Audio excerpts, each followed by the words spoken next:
Bienvenue sur ma chaîne YouTube.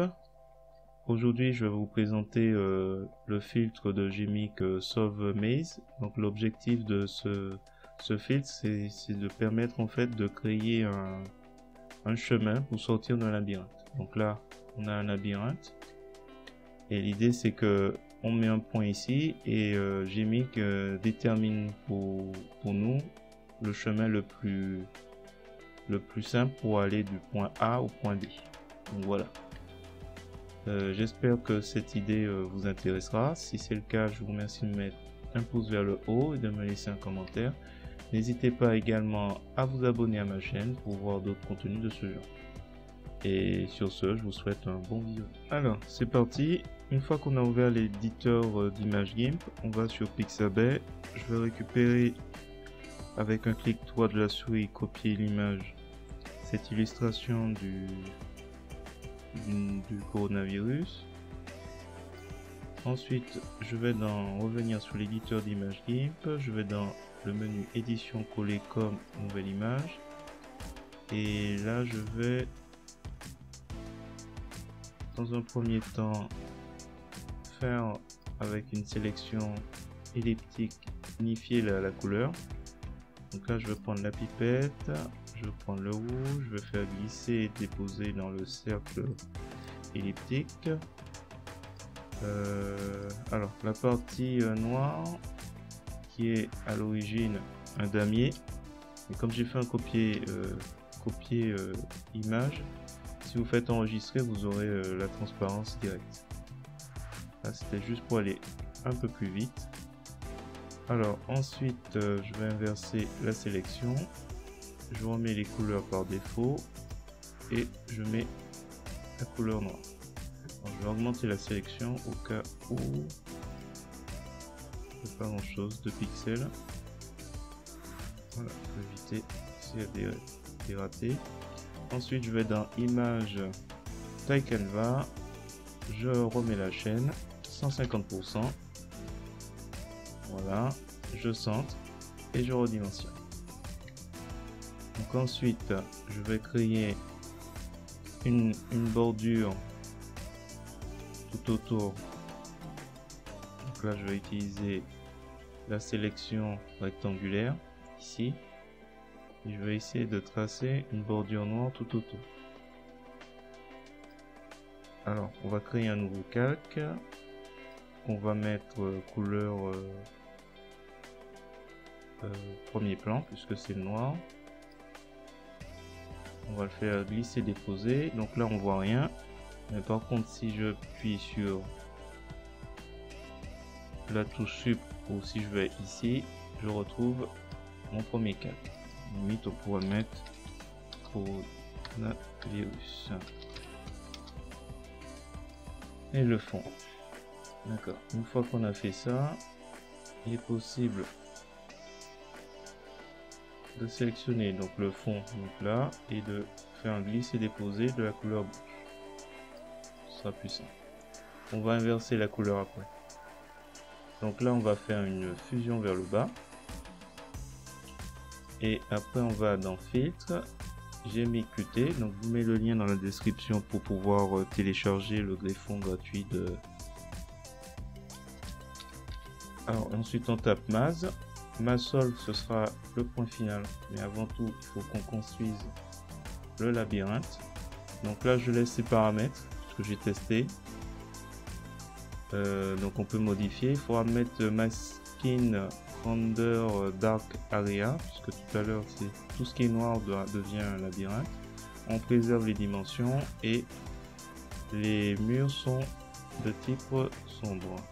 Nouveau calque. On va mettre active une autre fois parce qu'en fait il faut que je colorie une fois que c'est créé les parties blanches en noir. Donc on met nouveau calque en mode de sortie, on fait OK. Une fois que c'est créé, donc il m'a généré un nouveau calque. Une fois que c'est créé, je vais utiliser la sélection contiguë, l'outil sélection contiguë. Je vais sélectionner un premier fond, une première partie blanche. Alors j'ai la possibilité d'aller sur l'onglet options de l'outil. Donc si vous l'avez pas, vous cliquez sur configurer l'onglet, ajouter un onglet options de l'outil. Et là vous avez différents modes. Et là on peut ajouter pour l'option de l'outil de sélection. Comme ça après il y a juste à cliquer pour ajouter les éléments. Donc là du coup on a la sélection qui brille, enfin avec les pointillés qui bougent. Et là j'ai juste à faire un glisser-déposer de la couleur noire. Et j'obtiens cet aspect. Alors ensuite je vais dans sélection aucune, je retourne dans filtre GMIQT, donc un lien dans la description vous permet de l'installer. On va plus sur Maze, on va sur Maze Solve Maze. Donc on définit un point de départ, un point d'arrivée. On va le mettre un peu plus bas. Et on peut laisser mode de sortie sur place, il va me créer une nouvelle carte. La couleur, j'ai mis vert, couleur d'espoir. Et c'est tout. Smoothness, j'ai laissé à 0. Thickness, j'ai laissé à 2. Et je fais OK. Et là, normalement, il m'a créé le chemin presque idéal pour sortir de ce labyrinthe. Alors on va juste vérifier parce que de temps en temps quand il trouve pas le chemin il a tendance à casser les murs. Donc là on va mettre chemin, on va s'embêter pour le cas. Là on peut l'appeler masque, on va le masquer puisqu'on n'a plus besoin. Et là c'est labyrinthe.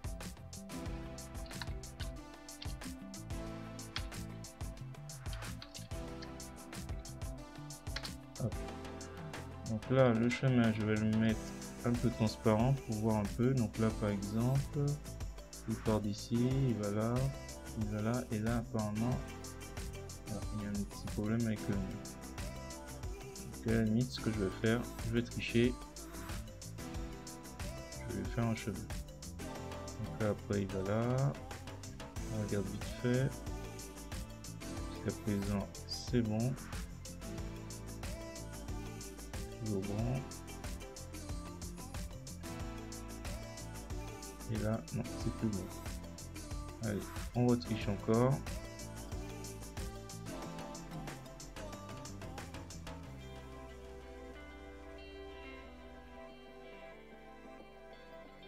Ici aussi.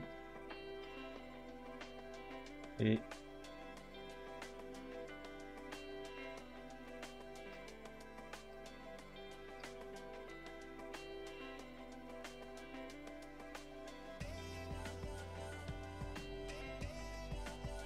je suis